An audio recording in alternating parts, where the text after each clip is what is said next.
It's the classic Battle of the Bands meets The Voice meets a card game called Upstaged.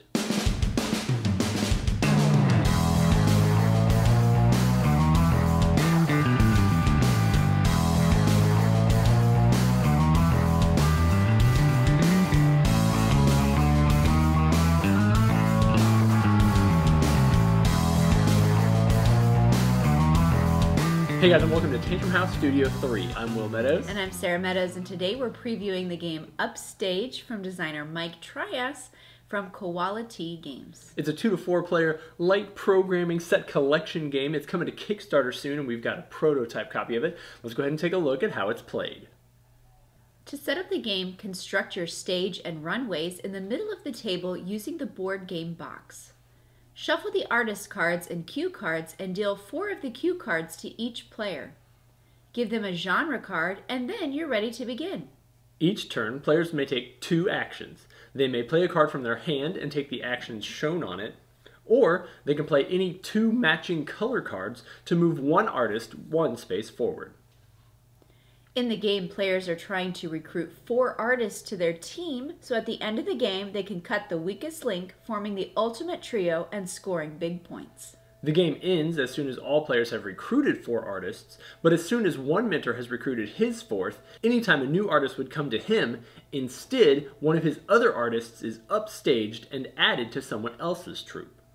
At the end of the game, scoring is based on the artist's point values plus any bonuses the mentors have been able to collect. Bonuses are based on matching the mentor's genre, artist's focus, and more. The player to form the most awesome trio at the end of the game wins.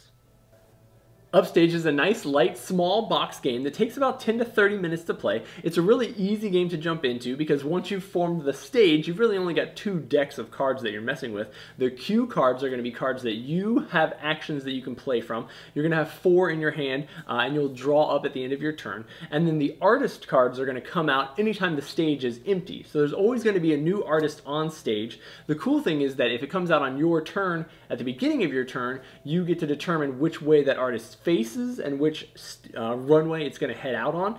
If you get into the middle of your turn and a new artist comes out, you have to not place it towards yourself. So there are some different things going on as to where those guys are coming and what runways they're going to be headed down.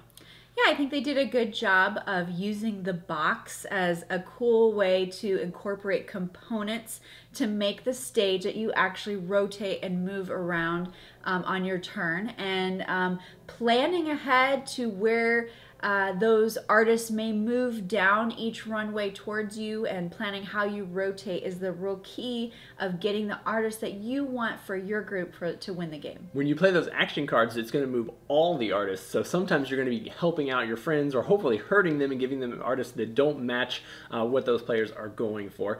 The interesting thing is that upstage mechanic, because once any player has 4 singers, they can't accept any more into their group, and so if you are able to feed one onto someone else's group that already has 4 on your turn, then you get to pick where that artist is going to go. You could swap it or add it to one of yours.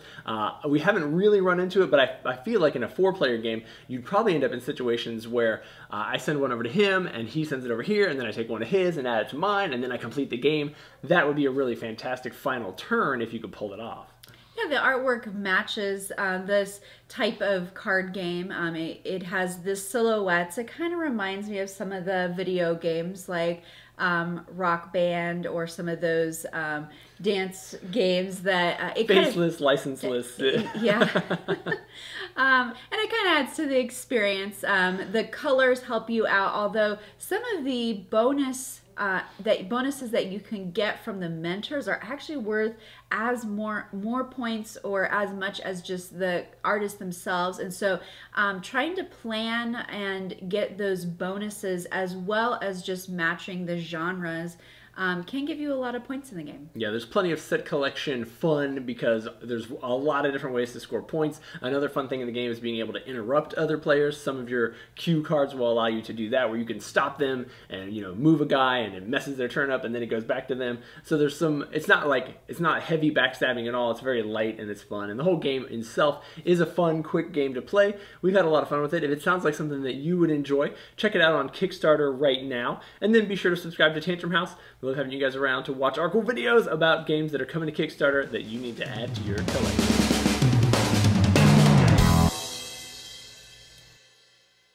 The primary thing that you're going to be working with are primary.